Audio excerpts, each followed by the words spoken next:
Good morning दोस्तों।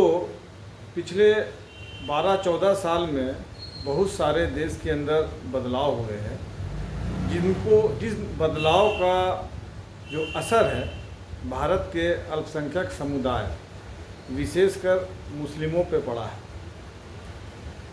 उसी क्रम पे बहुत सारी बातें हुई हैं, लेकिन अभी जो ताज़ा जो एक ट्रेंड देखने को मिल रहा है उस पर हम लोग बात करते हैं।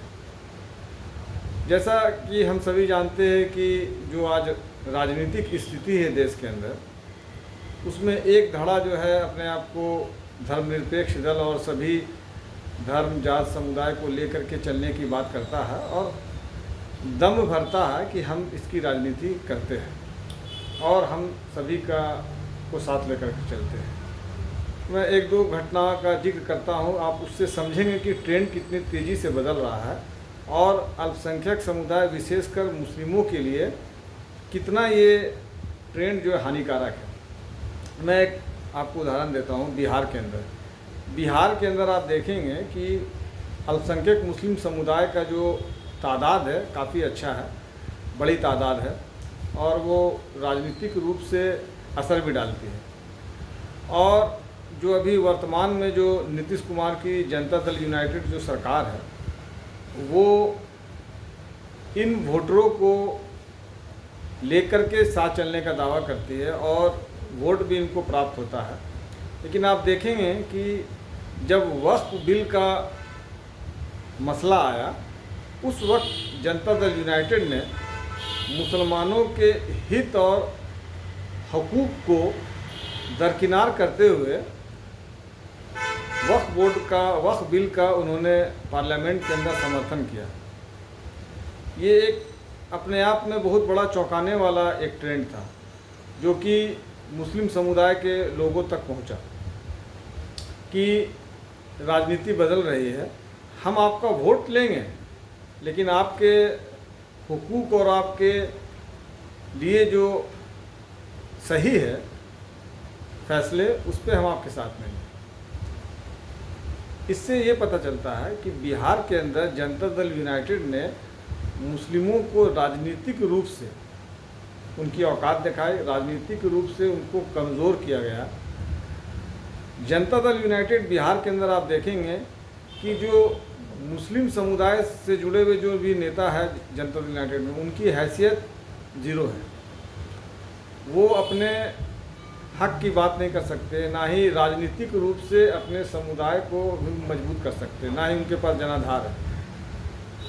कहीं ना कहीं ये देश के लिए भी सही नहीं है, क्योंकि एक बड़ी आबादी मुसलमानों की है इस देश के अंदर, दूसरी सबसे बड़ी आबादी है। वो राजनीतिक रूप से पंगु बना हुआ है, राजनीतिक रूप से वो अछूत बना हुआ है, तो ये देश के लिए भी सही नहीं है। दूसरा आपको एग्जाम्पल अभी हाल के दिनों में आप 1-2 दिन पहले देखिए, आजमगढ़ यूपी की मैं बात कर रहा हूँ। यूपी के अंदर समाजवादी पार्टी है, अखिलेश यादव के मुखिया है। अखिलेश यादव और समाजवादी पार्टी के अंदर सबसे ज़्यादा चेंजिंग आपको नज़र आएगा, खास करके अल्पसंख्यक समुदाय से जुड़े हुए मुद्दे को लेकर के, अल्पसंख्यक समुदाय से जुड़े हुए बड़े कद्दावर नेता के मसले को लेकर के। आप देखेंगे यूपी के अंदर आप बहुत सारी ऐसी चीज़ें हुई है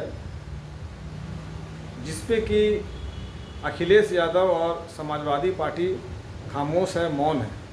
लेकिन जैसे ही यादव समाज के ऊपर मामला आता है तो देखिए पूरी समाजवादी पार्टी की बड़ा शीर्ष नेतृत्व और खुद अखिलेश यादव खड़े हो जाते हैं और ज़ोर शोर से ना सिर्फ यूपी के अंदर बल्कि पूरे राष्ट्रीय स्तर पे बात को उठाते हैं।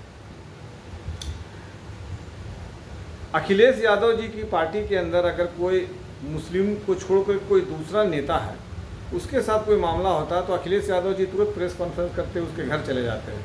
लेकिन आप देखेंगे कि इतना समस्या है यूपी के अंदर मुस्लिमों के साथ, लेकिन समाजवादी पार्टी और अखिलेश यादव कुछ भी नहीं बोलते हैं। ये साफ संदेश है कि वो उनको सिर्फ आपसे वोट का मतलब है, वो आपके मसले को लेकर के सक्रिय नहीं है, ना ही वो आपको वो हक देना चाहते हैं, ना ही मान सम्मान देना चाहते हैं। आजमगढ़ के अंदर बुजुर्ग विधायक है, उनके साथ जिस तरीक़े से बदतमीजी किया गया, जिस तरीक़े से उनको दरकिनार किया गया, तमाम वीडियो मौजूद है, वहाँ पे आप देखेंगे।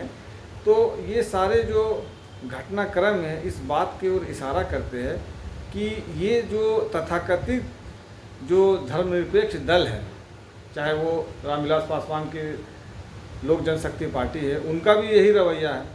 वोट लेना चाहते हैं लेकिन मुस्लिमों के साथ खड़े होना नहीं दिखना चाहते। आप देखिएगा अभी यूपी के अंदर इलेक्शन होगा, एक भी मुस्लिम समुदाय का नेता आपको मंच में नज़र नहीं आएगा। तो ऐसी स्थिति है, ये देश के लिए सही नहीं है, ना ही समाज के लिए सही है। और ख़ास करके ऐसे राजनीतिक दलों का हो सकता है आने वाले दिनों में राजनीतिक भविष्य जो है अधर में हो जाएगा, क्योंकि जो आज का जो नौजवान है वो राजनीति को एक माध्यम समझता है कि हम राजनीति के माध्यम से अपनी समस्याओं को हल कर सकते हैं।